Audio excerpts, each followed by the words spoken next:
Bible study from Proverbs 20, selected verses. Proverbs 20, verse 6. Many claim to have unfailing love, but a faithful person who can find. When we first read this, we think about relationships and romantic love, but this is not what it is meant. First of all, when there is a reference to faithfulness, then faithfulness is what we in modern times can call integrity. Under integrity, one understands that I am acting in a manner true to myself. For instance, if I am saying something, it is a direct reflection of my character, who I am as a being. For instance, if you want to know whether you are authentic, whenever you have said something and afterwards you feel weaker than before, then you can know that you have said something that is not faithful to your character. You don't have integrity. On the other hand, when you say something or do something that makes you feel stronger, then you've got the sense that I am true to myself and I am authentic. Faithfulness also has to do with what we say and how we act. This is where we need to understand the word love. Love here is the Hebrew chesed. It doesn't refer to romantic love. It does refer to a person's own goodness. And you must have this idea of people stating their own goodness, saying that I am excellent at doing this work, I am good, I am always on time. It is like you showing your best side and writing for yourself and the people around you this beautiful picture, painting this beautiful picture on how you are, what your abilities is, and that you are just the best person possible. And now, what Proverbs is saying, once a person has given this perception of being so chesed, so good, so wonderful, so capable, where is the faithfulness? Where is the integrity? Where is your ability to live up to what you have promised? This is one of the tests of character. The most simple test of character is simply this one. Do you do what you say? If there is a high correlation between what you do and what you say, then you can be taken as a person with a strong character. None of us is perfect where this is concerned. Sometimes we just take on too much, sometimes we simply talk too quickly, and sometimes we simply cannot do what I thought I can do because of time, because of lack of skill, or whatever the case may be. And the gap between what you say and what you do is the gap where you can grow your character in terms of your personhood.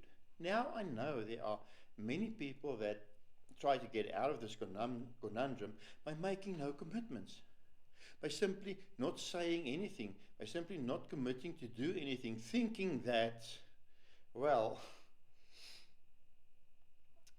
everything I do now is a bonus. What personal growth is there? Just for a moment, forget the conversations that you have with other people and think on the growth gap you created by talking to yourself and committing to yourself how you are going to live your week. Are you going to exercise? What are you going to eat? What are your main goals that you are going to achieve? What are you saying to yourself? How are you going to live through your week? And then, do you have the integrity to follow your own word? And there is the character flaws showing. Just imagine how your life will be if you were able to execute 100% of the things you commit yourself saying you are going to do. Sometimes, if you do something small, that becomes the way you do all. So, as you are in your relationship with God, you most probably are going to be in your relationship with yourself, and you most probably are going to be in your relationship with other people. Let's say, for instance, you always got an excuse in front of God not to do what He wants. Then you most probably always got an excuse for yourself. Then you must probably always got an excuse for other people where you haven't come through on the promises that you have made. One of the ways to change, build your character, is to become truthful in your relationship with God, where you can face God with all your iniquities, all your sins, all your shortcomings, and in front of God be truthful there. Once you are truthful there, you will not just receive the truth, you will also receive the grace, and you will also receive the inner strength in order to change or to grow or to become better.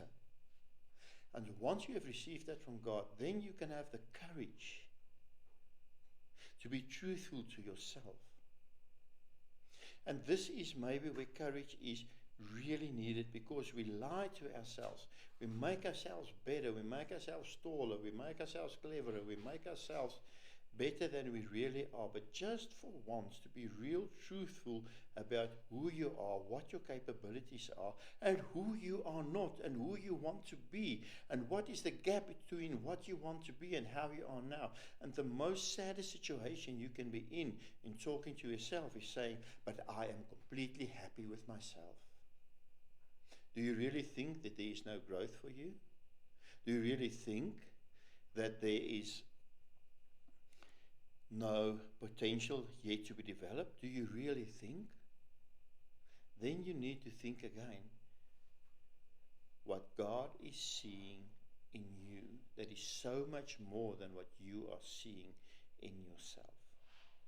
And once you are true to God, you will be able to keep your word towards other people and start showing the people you live with, start showing the people you work with, start showing your friends, start showing the strangers that your strength of your character is integrity, where you execute what you commit yourself to do. In here, there is different ways to close the gap between promise and performance.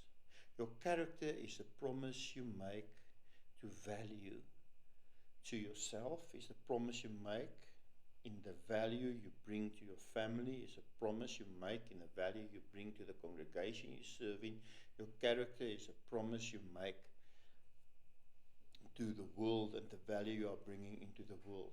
While we have this character promises that is going out, people often, all of us, miss the performance made by the character promise. Here is some ways to try to close the gap and grow. One of the main reasons that we do not perform as we promise is simply the whirlwind.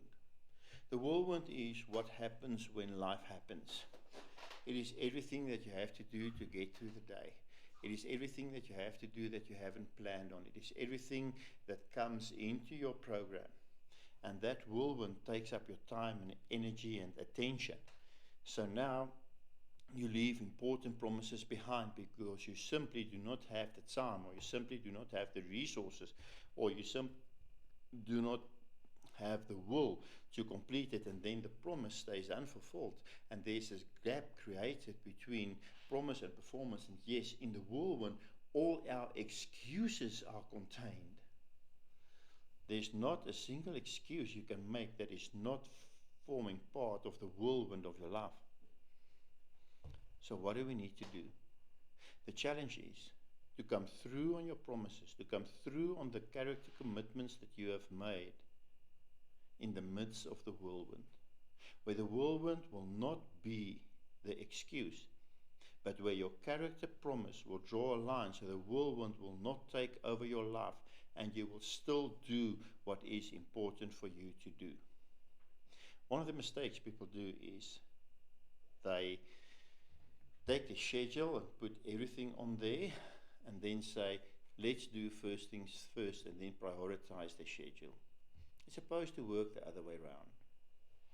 First, set out your priorities. And once you got your priorities, then you schedule in your priorities. Now, immediately you are limiting the whirlwind to outside spaces, outside your priorities. And once you have committed your priorities, you will see that it is much easier to come through on your promises. The second thing is to take small bites, micro habits. Instead of saying that I'm going to run 10 Ks every morning, say I'm going to put on my running shoes and tie my laces. I'm going to stand out at the gate. That's all you need to do.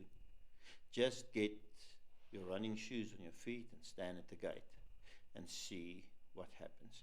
Once you start focusing on micro habits, the long, difficult tasks will become much easier. Instead of doing that whole computer program, simply open up your computer, switch it on. Simply get all the information ready to need for you and able to start your work. Simply do the smallest thing that will make the biggest impact. Start with the micro habits that are easy to do, and your micro habits is defined that even on a bad day you can do it. Even when I really don't want to run, I can still put on my shoes and I can still go and stand outside the gate. Even on a difficult day, I can still open my computer. I can still do the smallest thing. Then do the micro habits. It will be wonderful if you don't need anybody in your life and be totally self-sufficient. But as people, we are not. We need at least one other person. We need one other person to be accountable to, in order to reflect, in order to share our plans and share our week and share our weaknesses. One person that we can trust. This accountability partner in your life will be the best person that you can choose. You can trust them. You can say, listen, I have failed. It's a person that will be non-judgmental. And if you are an accountability partner to someone else, remember, you are non-judgmental. You are constantly validating. You are constantly just bringing back on track, motivating, inspiring. That's the purpose of an accountability partner. If you want to get the best out of life, choose an accountability partner and have this accountability discussion at least once a week, and you will literally astound yourself with what you have been able to achieve simply by adding your performance to the character promises that you have made. And then you need to measure your progress in life. I love playing tennis. So now I go into the courts and I see the two people knocking about, and they are just like knocking, playing for the fun, just like social, you know. They're not even counting points. Then a couple of courts from them, there are two people engaged in a tournament match. They are focused. They count carefully. They hear the rules closely. Who do you think plays the best tennis? Those just jolling around on the court? Or those playing the tournament match? And what's the difference between jolling around on the court and playing a tournament match? It's counting. It's measuring. So you need to count, to measure your actions, not the results. We are not always in control of the results, but we need to count, to measure our actions. What we do, how we do it, how often we do it. And then we will see how we close the performance gap. One thing you can do is every day have a commitment diary, a promise diary. What commitments have I made today to myself? What commitments have I made today to other people? What commitments have I made today to my husband or my wife? What commitments have I made today to my kids? And how am I following through on those commitments every single week? Because that's your promise. That's your character promise. And you need to schedule time. You need to create the resources to fulfill those promises. Then you need a vision. Not just how life is now, but how your life is becoming. Where are you moving towards?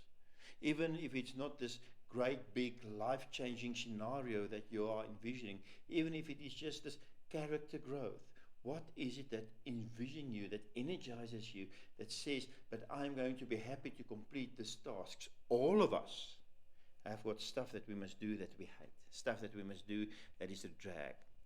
How do we do it? Because ultimately, even the stuff that we feel is a drag is contributing to creating this vision. So if you don't have a clear sense of vision of where you are going and how you want to be, then you won't have the energy to complete the stuff that you experience as a drag. And in the Bible, there is always this amazing, motivating truth. It doesn't matter what you do. It doesn't matter big or small. It doesn't matter important or not important. What matters is that when you do something, when you start out something, you're going to start out as if you are doing it for the Lord. Because not just what you do, but how you complete something testifies not just of your character, but it testifies of the calling that God has placed on your life. And that calling is what is making or what is having the kingdom come. Do whatever you do as if you do it for the Lord.